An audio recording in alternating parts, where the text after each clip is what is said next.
Agradeço a exposição do professor Orlando e podemos começar os debates aqui entre os presentes. Vários são diretamente interessados nas teorias que foram apresentadas, portanto, eu estava pensando de organizar da seguinte maneira, não sei se o Orlando e o Laurindo concordam, de a gente pegar 2 ou 3 perguntas de uma vez, e depois vocês enfrentam essas questões, acho que pode ser mais produtivo eventualmente, né? E quem quiser fazer alguma questão pode se inscrever, eu anoto. Então, Mateus.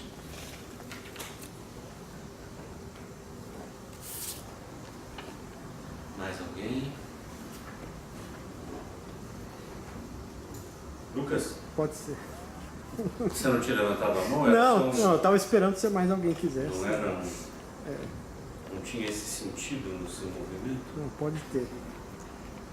Vamos começar então com essas 2 questões e a coisa pode ir esquentando. Mateus, por favor. É bom falar aqui no microfone, Lucas, ou pode falar de lá mesmo? Pode falar de lá, né? Acho que pega. Porque ele está gravando, eu não sei se isso se você... grava aí. Não. Não, talvez seja para gravar é melhor falar lá na frente. Pronto, isso, coragem. Você tem que falar no microfone ou pode falar aqui? Não, pode. Você quer falar aqui? Pode falar aqui. A minha pergunta é para o professor Laurindo sobre alguns itens que me chamaram a atenção na exposição dele. A pergunta vai parecer um pouco ingênua, mas é vindo de alguém que é quase perfeitamente ignorante quanto à obra do Luhmann. Mas assim, tanto o Adorno quanto o Luhmann foram classificados pelo senhor como teóricos centrados na ideia de diferença, atentos à peculiaridade de todas as coisas e muito ligados à ideia de uma distância entre sujeito e objeto. Sendo Luhmann um pensador inserido, digamos, afirmado pelo senhor, dentro do campo cronológico da virada linguística, do giro linguístico, que é uma corrente de pensamento marcada pela diluição entre sujeito e objeto, onde está a atenção à peculiaridade das coisas em Luhmann, onde está a atenção exacerbada nessa diferença entre sujeito e objeto luhmanniano? Essa é a pergunta. Ficou claro? Obrigado. Lucas? É mais para o professor Laurindo, mas o professor Orlando é um pouco objeto da pergunta também. Porque na recepção do Luhmann no Brasil, houve primeiro essa crítica de que era uma teoria que talvez valesse só para o centro e não para a periferia. E no caso do professor Orlando, adequou essa recepção no contexto brasileiro, dizendo que essa simples cisão entre centro e periferia talvez não fosse capaz de descrever, mas de qualquer jeito a teoria do Luhmann fica restrita não ao que ele pretendia que fosse a sociedade mundial, mas a uma parte da sociedade mundial. E pelo que o senhor comentou, essa teoria também fica restrita ao período do welfare state, onde haveria ainda alguma diferenciação sistêmica. Então, de uma teoria que pretendia ser sobre a sociedade mundial moderna, aí de séculos, no mínimo 2, 3 séculos de sociedade mundial moderna, passa a ser uma teoria sobre a Europa ou os países do Atlântico Norte num certo período do século XX. E com isso, parece muito mais próxima de alguma coisa de teoria crítica, que seria mais um diagnóstico daquele tempo, daquele período específico. Mas, por outro lado, quando a gente vai aplicar essa teoria, que é específica, mas pretende ser geral, universal, ela parece ter essa pretensão de coincidir com a realidade, mas aqui é uma pretensão não cumprida. Então, ela parece ter um fundo ideológico. Minha pergunta é um pouco essa.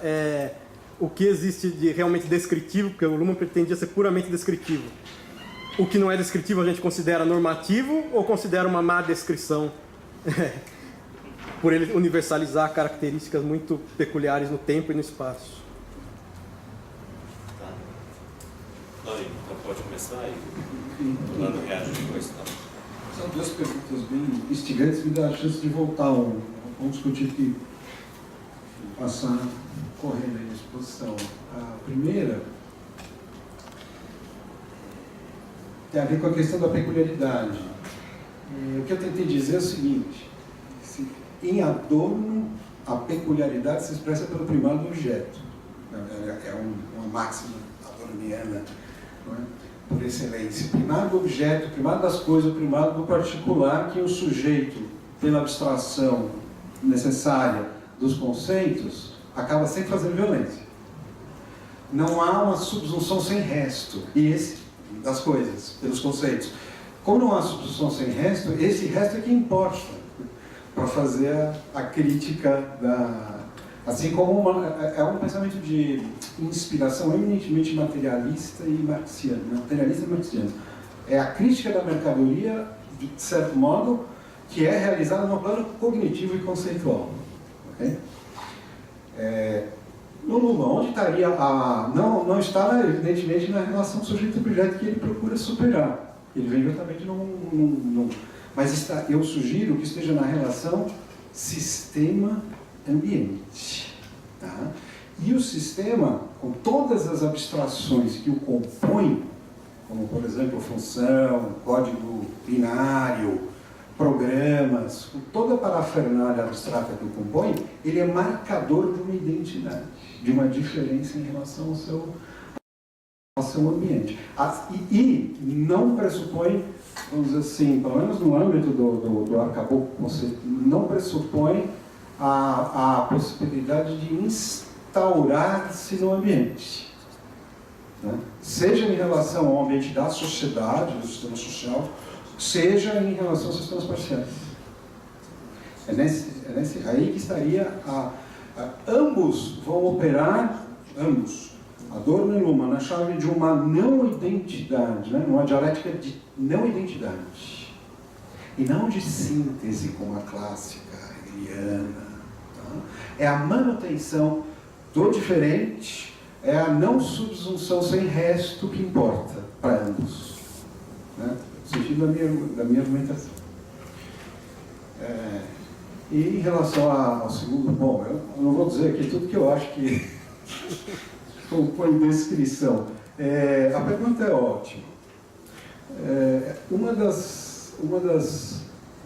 Dos estímulos mais importantes nesta minha tentativa de leitura do Adorno vem de uma certa tradição crítica brasileira.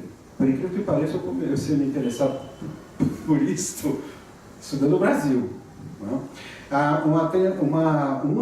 Como a nossa tradição de pensamento social brasileiro é muito variada, multifacetada, etc. Mas tem uma vertente ali, seminal, que liga Caio Prado, passando por Maria Silvia, Chico de Oliveira, até chegar em Paulo Aranha, tem uma vertente. O Brasil se define por um economicismo translocado. Isso é a marca da sociedade brasileira, não só do Brasil, mas, né?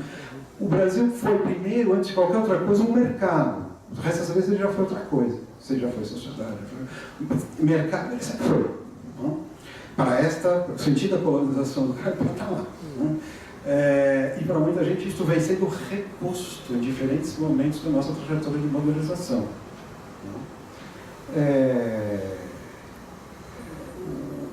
O Alencar, o Luiz Felipe, enfim, há vários autores que postulam o primado do econômico como um elemento decisivo da formação, não é,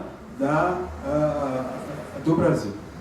Não? E o modo como ele se inseriu na divisão internacional do trabalho. Não? Então, quando você muito bem notou uma recepção criativa da obra do Luhmann, questionando a sua suposta validade tal e qual, né, para descrever, seja o nosso processo de modernização, seja o momento contemporâneo, isso evidentemente me aguçou o interesse. Sempre por um uso negativo.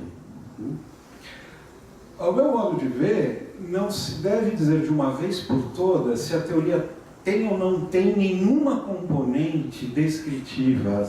Isso não é uma questão que se depende do objeto, da situação, do contexto. Na hora do presente, eu diria o seguinte: prefiro ver como embates de processos em direções opostas, embates de tendências diferenciadoras. É evidente que elas existem, mas eu prefiro ver como tendências diferenciadoras e tendências contra, não? Ou desdiferenciadoras. Eu prefiro ver situações concretas, conflitos concretos. Eu prefiro ver disputas por sentidos em diferentes esferas e ver como é que eles se armam e, eventualmente, para que lado eles estão caminhando. Mas há sempre a pretensão do funcionamento autônomo, ela está sempre presente, no mínimo a pretensão. Então, não se trata de dizer, não, isso aqui como eu disse desde o início, não é ganga ideológica que a gente joga lá, não? Vulgaridade ideológica que esconde a dominação do capital. Não se trata de nada disso. Não sei se...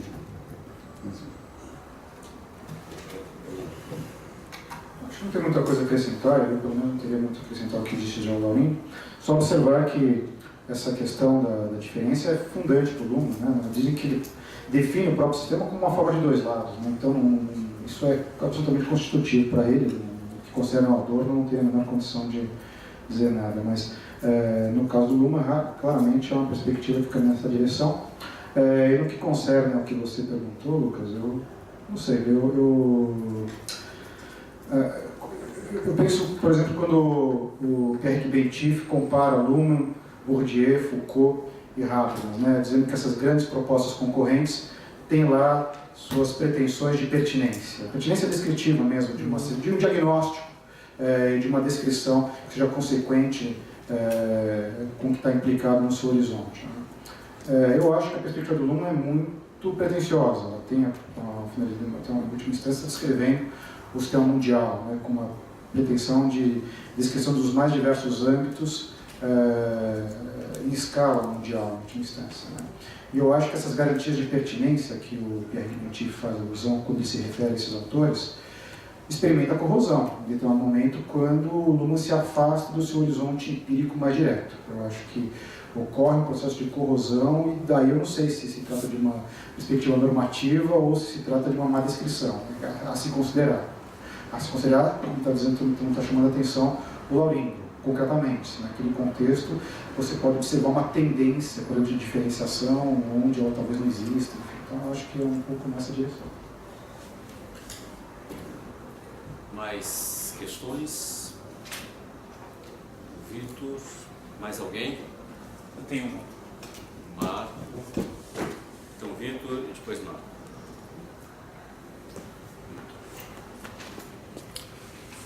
Boa noite. Uma coisa me ocorreu, na verdade, é realmente uma dúvida mesmo que me ocorreu. Quando nós tratamos um autor como Bourdieu, né? Em Bourdieu, a definição que ele faz do campo jurídico em A Força do Direito, ele dá destaque a um aspecto particularmente interessante que diz respeito à autonomia mesmo do campo jurídico.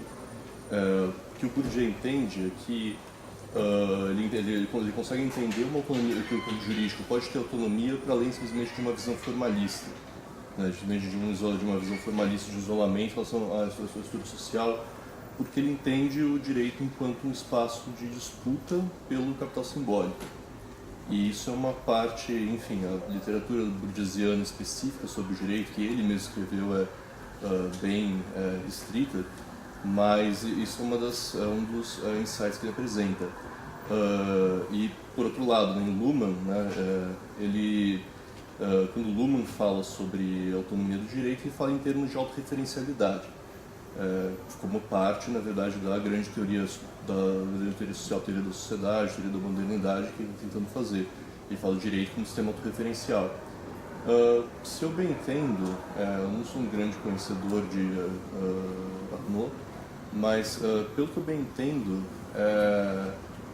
Arnaud não parece ter uma pretensão de entender o direito como um campo autônomo. A própria distinção, na verdade, entre direito e sistemas jurídicos impõe que ele não apenas quer fazer uma distinção entre direito e outras ordens normativas, como por exemplo você faria no Kelsen, mas é uma distinção entre direito e ordens jurídicas, ou seja, existe um pluralismo mesmo. Nesse sentido, eu queria perguntar, existe alguma... porque realmente aí eu acho que é um desconhecimento meu mesmo, né? Então acho que a pergunta seria mais voltada para o Sr. Orlando, o professor Laurino pode responder como quiser também. Em Arnaud, a autonomia do direito aparece de alguma forma? Existe alguma pretensão de se compreender o direito como um campo autônomo? Porque em Luhmann existe, embora as críticas mais contumazes mesmo ao Luhmann sejam de que o Luhmann, na verdade, tem uma visão instrumentalista do direito, algumas críticas nesse sentido, mas ele ainda tem essa pretensão. Em Arnaud isso aparece?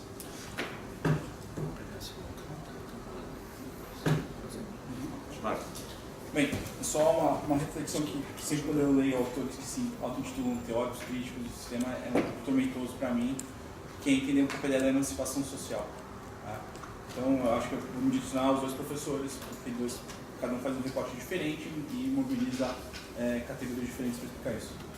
Professor Laurino, o que seria, na leitura que se resgatou do Adorno, para entender o Luhmann, a emancipação social? Então, seria compreender as tensões concretas, então seria algo imanente aos sistemas. Então, seria algo próprio da operação dos sistemas ou não? Né? E eu faço essa pergunta que, por exemplo, o Lescano ele coloca a emancipação como algo não imanente ao sistema. Então, isso gera uma extrema confusão para o Luhmanniano quando ele lê lá teoria crítica dos sistemas como colocando algo fora do sistema do direito, por exemplo. Então, como é possível uma emancipação social que não seja imanente? Né? E aí eu me dirijo ao professor Orlando, pegando aqui o Arnaud, né, e você faz a comparação com o Lescano. O que seria então a emancipação social para o Arnaud, pensando nessa concorrência entre direito e sistema jurídico? Se é que existe alguma coisa nesse sentido que o professor francês ele defende na crítica da razão jurídica? Gostaria de saber um pouco sobre isso. Então, vamos alternar, começar com o Orlando? Perfeito. Você prefere? Breve. Quando eu fiz a alusão à noção de campo do Arnaud, para mencionar que, enfim, ela é tematizada pelo Arnaud em termos de campo, mas a própria Wanda Capeller tem um texto de 2016 em que ela mostra que a noção de campo do Arnaud não é exatamente a noção de campo do Bourdieu. São coisas diferentes. O Arnaud utiliza até certas questões de campo de força física, assim, para falar dessa construção de força. Não é essa dimensão da luta que ocorre entre os agentes estruturados no campo pautado pela tomada de posição, visando um determinado capital que circula naquele campo específico. Então, há diferenças aí. De toda maneira, me parece que no caso do Arnaud, há sim uma pretensão de autonomia, especialmente do direito. O direito, ele fala, o Arnaud, ele tematiza o direito, e também não só ele, os próprios subsistemas jurídicos, como caracterizados por fechamento, eles são fechados. Ele diz, quem fala de sistema fala em fechamento. A questão é analisar como é que se dá esse fechamento. E é nesse sentido que ele acha que a solução luhmanniana é uma solução meramente abstrata e teórica, essa ideia de que o sistema seria fechado operativamente e aberto cognitivamente. Quer dizer, as coisas são muito mais tênues, flexíveis, mas isso não quer dizer que não haja uma autonomia desse sistema de regras que, uma vez posto, né, ele faz uma distinção entre o avant dire le droit, né, o antes de dizer o direito, em que nós teremos essa interação dos subsistemas nesse campo vulgar, e depois o direito que emerge daí como um sistema específico, posto, estabelecido, mas que concorre com os âmbitos vividos, concebidos, né, nesses diversos subsistemas. Eu acho que ele está pensando em autonomia. Evidentemente que não no sentido de uma autonomia mais plena, como talvez pudesse decorrer de uma concepção como a do Luhmann, mas ele está pensando num âmbito sistematizado, estruturado, marcado por certas regras que foram estabelecidas em campo tal e que excluem outras possibilidades que ficam no horizonte, no transfundo, e que podem vir nessa concorrência constante a partir de diversas formas de polissistemia a se alçarem ao patamar de direito. Despindo aquele direito da sua condição, ele volta a ser um sistema jurídico, portanto um sistema vivido do que outros, enfim. Então há esse jogo constante. Mas eu acho que há sim uma certa noção de autonomia implicada aí. E no que concerne a questão da emancipação, eu acho que o Arnaud não chega a esse... Ele não constrói a matéria da sociedade, né? Então ele está preocupado muito mais com o âmbito jurídico, né? É óbvio que eu acho que há no horizonte da perspectiva dele a ideia de que a sociologia jurídica consigna essa dimensão de desvelamento, talvez, de algumas formas de dominação. Ele, inclusive, quando vai falar do direito, ele fala muito da dimensão ideológica na caracterização do que é o direito. O direito enfeixa em si diversas dimensões de ideologia para poder se colocar nessa posição que ele tem. Então, talvez desvelar estas questões seja o grande papel da sociologia. Aí tem um certo paralelo com uma vertente de inspiração do Bourdieu, mas é esse caráter de desvelamento que a sociologia jurídica pode vir a trazer. Eu não vejo assim uma teoria da emancipação, pode ser desconhecimento meu, não sou profundo conhecedor do Arnaud, mas ele está preocupado com questões bem mais pontuais.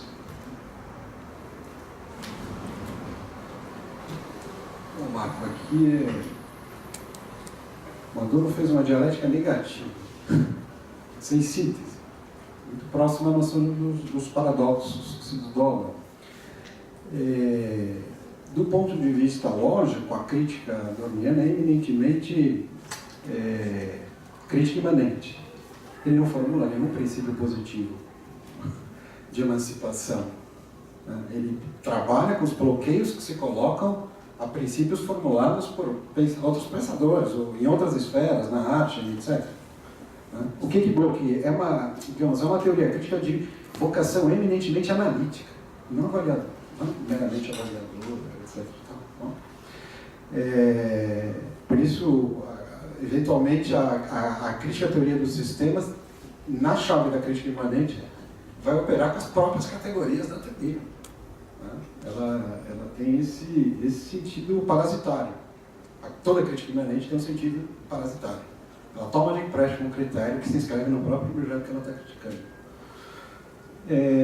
E do ponto de vista histórico, a primeira geração se defrontou com a necessidade de pensar a teoria crítica eminentemente marxiana até então, num contexto histórico que a Revolução nos colocava mais no horizonte. Esse é o projeto. De novo, a questão da emancipação ela é descentrada, tanto em termos lógicos, via crítica imanente, quanto em termos históricos, dado o horizonte da época. Portanto, a teoria crítica primeira geração de Frankfurt não é mais feita em nome da classe proletária universal, que supostamente vai realizar sua missão histórica, fazer a revolução histórica ao socialismo. Não, é dos bloqueios que se colocaram a este projeto. Por exemplo, o aburguesamento, o welfare, vida administrada, sobretudo a indústria cultural e vida administrada, como bloqueadores de potências, outrora consideradas emancipatórias. Nenhum desses, você vai encontrar no Adorno certamente nenhum traçado positivo com as componentes que poderiam levar o ser humano à emancipação. Assim como você encontra no Marx. No máximo uma ou outra indicação, nós vamos poder caçar de manhã, não tem a substância. Nesse sentido, o projeto é crítico, é eminentemente negativo.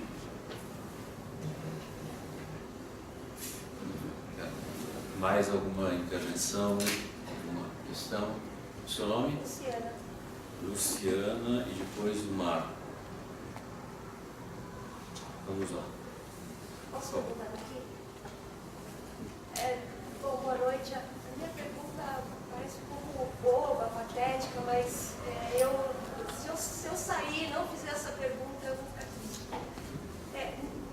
No atual momento em que estamos, em que o Procurador da República faz jejum para ver a sua decisão, a teoria dos sistemas explica a nossa situação hoje de judiciário, de sistema judiciário, ou a gente precisaria de complementar a teoria dos sistemas com outras teorias para poder fazer uma leitura atual da situação do judiciário no Brasil e das decisões judiciais. Tá, Marco. Que vem a voz de baixo.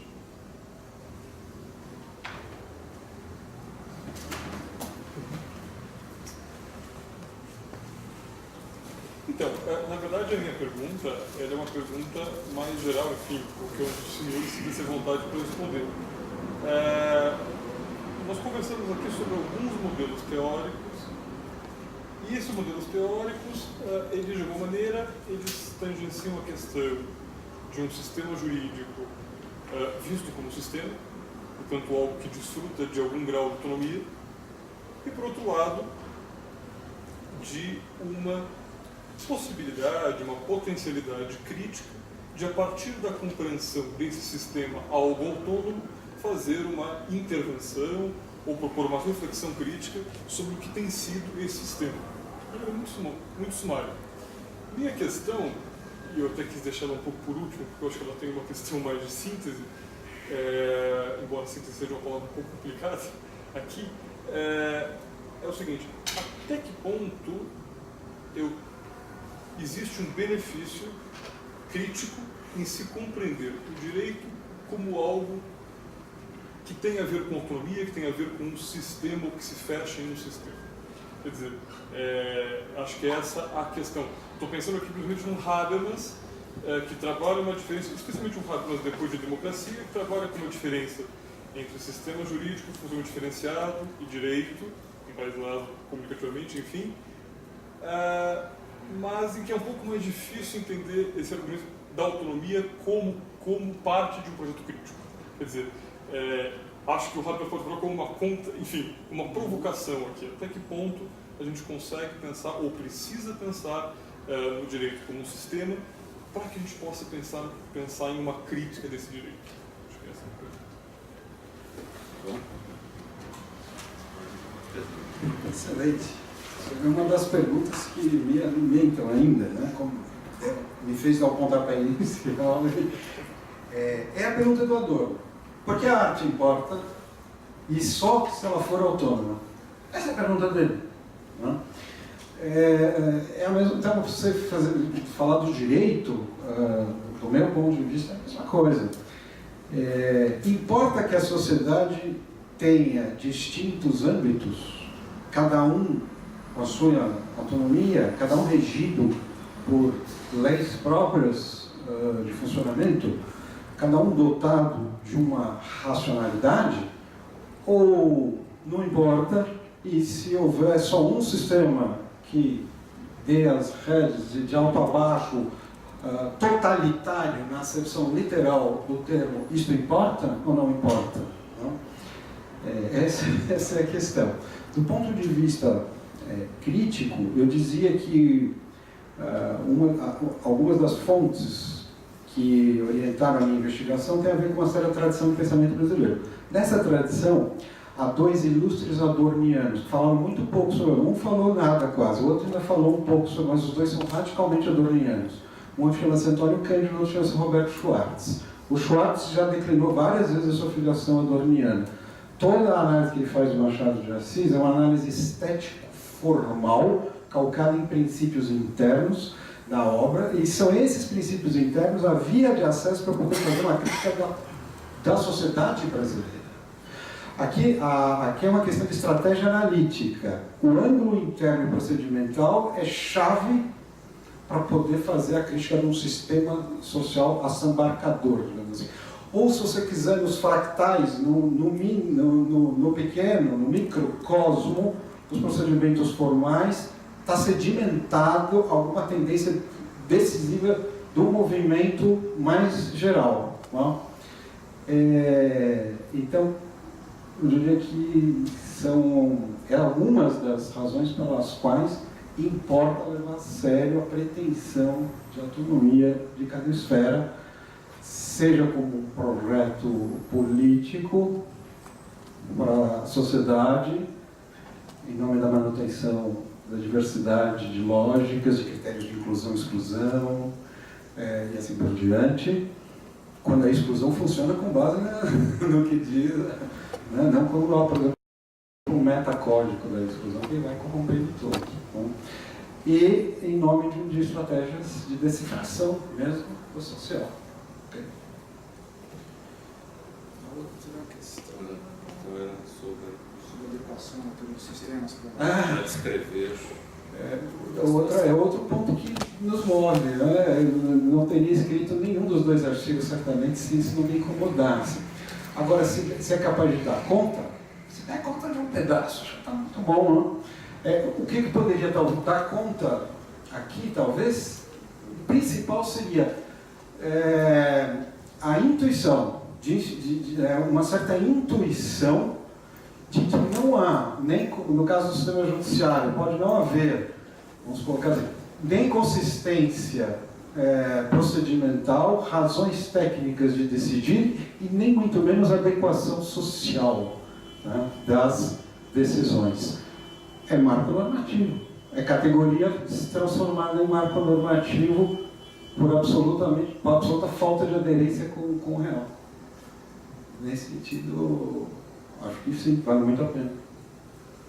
Ainda que sabendo que precisa, obviamente, de outras análises que complementem tudo isso, né? Porque a análise bourdieusiana é decisiva para pensar a história, da trajetória das elites jurídicas. Tem trabalhos sendo feitos, muitos trabalhos interessantes sendo feitos nessa direção. Né?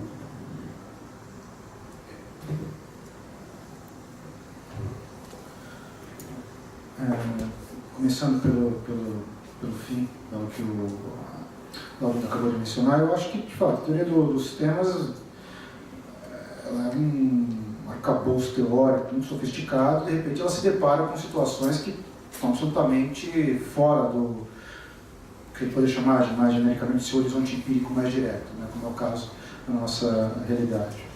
Eu acho que o manuseio de uma perspectiva como essa implica indispensavelmente mediação. Não dá para a gente aplicar isso diretamente a um contexto como o nosso. Eu acho que ou a gente gera um esquematismo que força a realidade para caber na teoria, ou que vai forçar a teoria para caber na realidade. Então, teorias desse tipo implicam um manejo cuidadoso e que gere mediação do analista, para tornar consequente a teoria na tentativa de desvelamento que está implicado naquilo que você pretende analisar. Então, eu acho que sim e não, portanto, a tua pergunta. E no caso da sua, Marco, eu acho que tem muito a ver, se eu bem entendi o que você colocou, né? Enfim, que são formas de tematizar uma determinada realidade, como é o caso da realidade jurídica.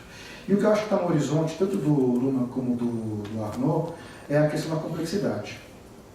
E a complexidade, dada a inspiração que esses autores têm, teóricos como, por exemplo, Edgar Morin, a ideia da complexidade implica, para que seja possível captar, explicitar a complexidade, uma certa forma de modelização. E a modelização sistêmica é muito, na visão desses autores, adequada para isso. Então, a ideia de que eu estou modelizando. Evidentemente que há toda uma discussão. O que é? O sistema está... O Luhmann diz lá no começo dos sistemas sociais. Sistemas existem.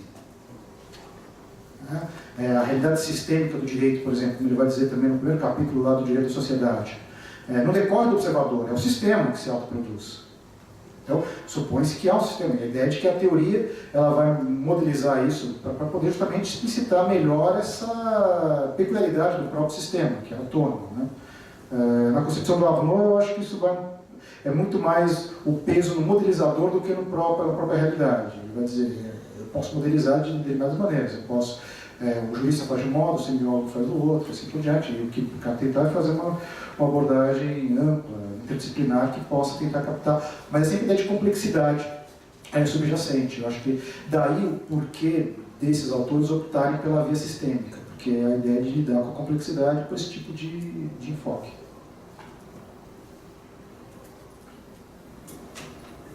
Bom, temos alguns minutinhos ainda.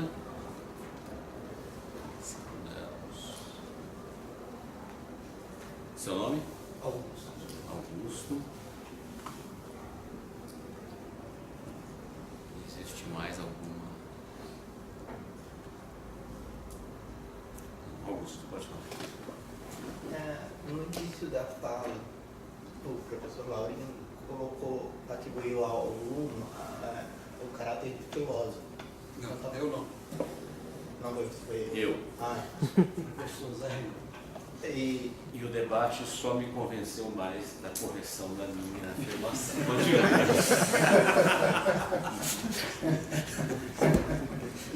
Eu tenho acesso ao texto do Hans teórico Moser, que ele fala que, ao contrário, o Luhmann se nega como filósofo, ele prefere se colocar como sociólogo.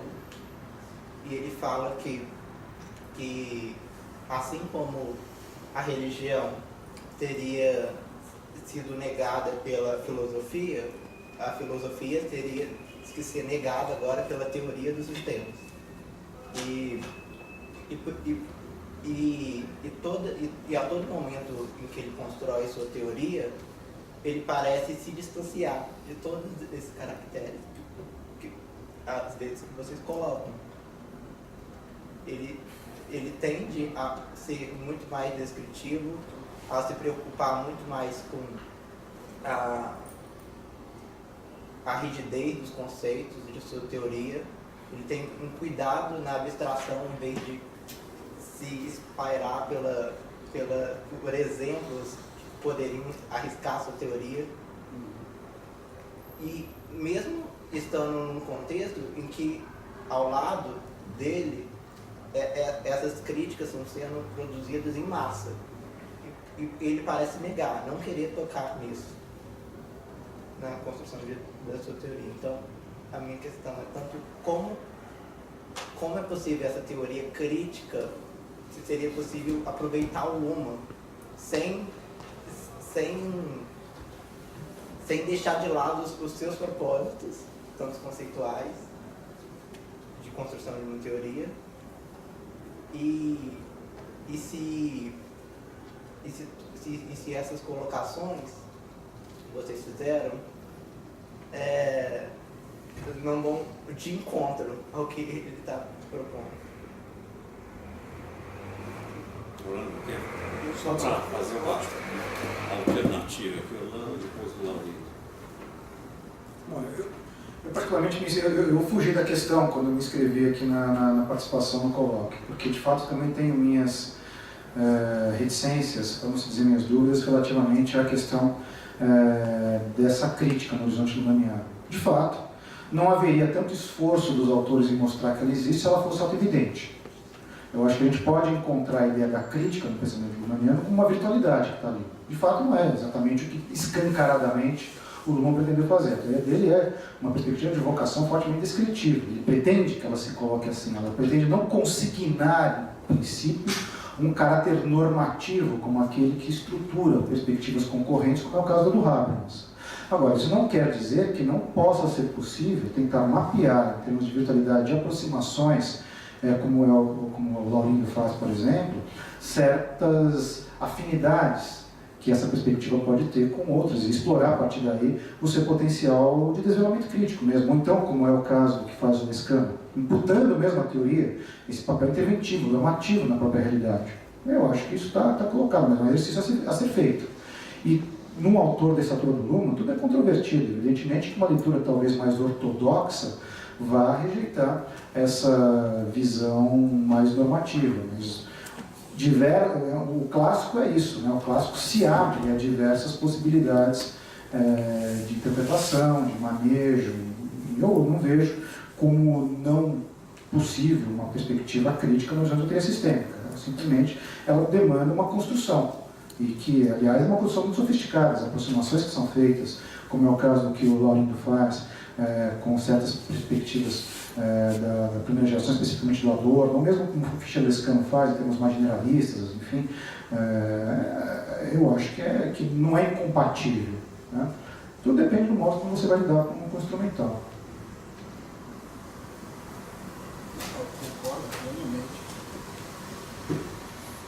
Você está coberto de razão em todas as suas observações. Não dá para fazer teoria sistêmica sem violentar os propósitos explícitos. Do meu ponto de vista, a questão é tão só crítica imanente de alguns conceitos, tendo em vista o horizonte histórico muito específico, tá? E a contribuição decisiva do Luhmann é justamente o potencial descritivo da teoria, da mega teoria sistêmica que ele elaborou. Portanto, o próprio comentário crítico a esse mega projeto teórico sociológico é alguma coisa que não se põe como mais relevante do ponto de vista de uma aproximação do autor com um modelo um modelo tão sofisticado quanto esse. Não tem dúvida com relação a isso. Teoria crítica, que talvez o problema todo seja de teoria crítica. Teoria crítica não é uma teoria. Okay?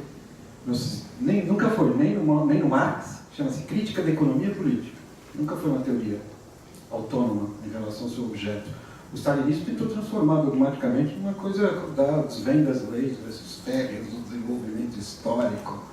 Essa bobagem era a crítica imanente dos clássicos da economia política. Só se constitui parasitariamente por conta das especificidades do seu objeto. Foi assim com o Marx, foi assim com a primeira geração. O Habermas é uma questão mais complicada, o Orlando lembrou muito bem. O Habermas tem um propósito explícito de instituição de norma. Isso não está presente nem no Marx, não está presente na primeira geração, completamente diferente. Né? E assim, é uma espécie de anti-Luhmann para a definição, que quer constituir positiva e explicitamente uma espécie de quase que um a priori normativo para poder medir e julgar situações empíricas, por exemplo, o princípio do discurso. Ainda que se constitui o Fichte, na situação dialógica, ele é um princípio normativo forte, né? Positivamente indicado. É muito diferente de outras propostas. Portanto, o que se chama muitas vezes de teoria crítica não é uma teoria. É um procedimento crítico parasitário. É basicamente isso. Nós temos de crítica imanente. Suponho a existência do Luhmann para poder fazer. Suponho a existência do Hegel para poder fazer. E por aí vai. Muito bem. Então, podemos encerrar essa nossa produtiva noite de debates, que, como eu disse, só confirmou a minha reflexão de que em Luhmann eu tenho uma filosofia. A pretensão dele é: esqueçam o que é a sociedade, pensem a sociedade de outra maneira. Se eu não estou equivocado, é isso que ele quer fazer. Olha, isso é tipicamente a exploração de um conceito. Reconcebam a sociedade, afastem-se das concepções tradicionais. A reconceitualização não é um trabalho de ciência, é um trabalho da filosofia. A ciência parte de conceitos dados. Ou eu tenho os princípios da ciência, uma vez dados os princípios, eu posso fazer ciência. Essa é um pouco a minha compreensão junto com outros. E eu diria uma provocação, me permitam para encerrar, né, a sua pergunta. Eu acho que a gente tem que compreender o que o Luhmann está tentando fazer, e alguns outros, mas particularmente para nós, no Luhmann, é algo talvez semelhante ao que o Saussure fez com a língua. Ele fala: esqueçam as línguas empíricas existentes e pensem a língua, o fenômeno da língua para além das línguas existentes. Então, a linguística me dá uma gramática das línguas, dá uma gramática da racionalidade linguística, não de cada língua em particular. Isso é uma outra pesquisa que alguns linguistas fazem. E a outra coisa importante que eu acho que há na linguística é: pensem a língua sem pensarem no sentido. O sentido está fora da língua, mas a gente não fala sem sentido. Mas a proposta da linguística é: pensem a língua sem pensar nos sentidos. Os sentidos serão depois pensados por outros linguistas, não pelo Saussure. Eu acho que é uma aproximação possível para a gente entender, e a nossa dificuldade com o Luhmann vem muitas vezes disso, né? Então, pensem a sociedade, mas não pensem nos sentidos das ações. É difícil mesmo, né? É, às vezes, complicado de entender, mas enfim, tanto o Laurindo quanto o Orlando nos ajudaram nessa tarefa. Eu também fiquei muito comovido, porque se o Arnaud, que é também um intelectual que eu admiro, de enorme capacidade, teve dificuldades de compreender o Luhmann, nós então estamos absolvidos. Eu particularmente considero absolutamente... Muito reconfortante. É muito reconfortante. Gente, muito obrigado. Obrigado, Laurindo. Obrigado, Orlando. Obrigado, Lucas, Marco, por organizarem isso. E coragem. Vamos em frente. O processo e o sistema continuam. Obrigado.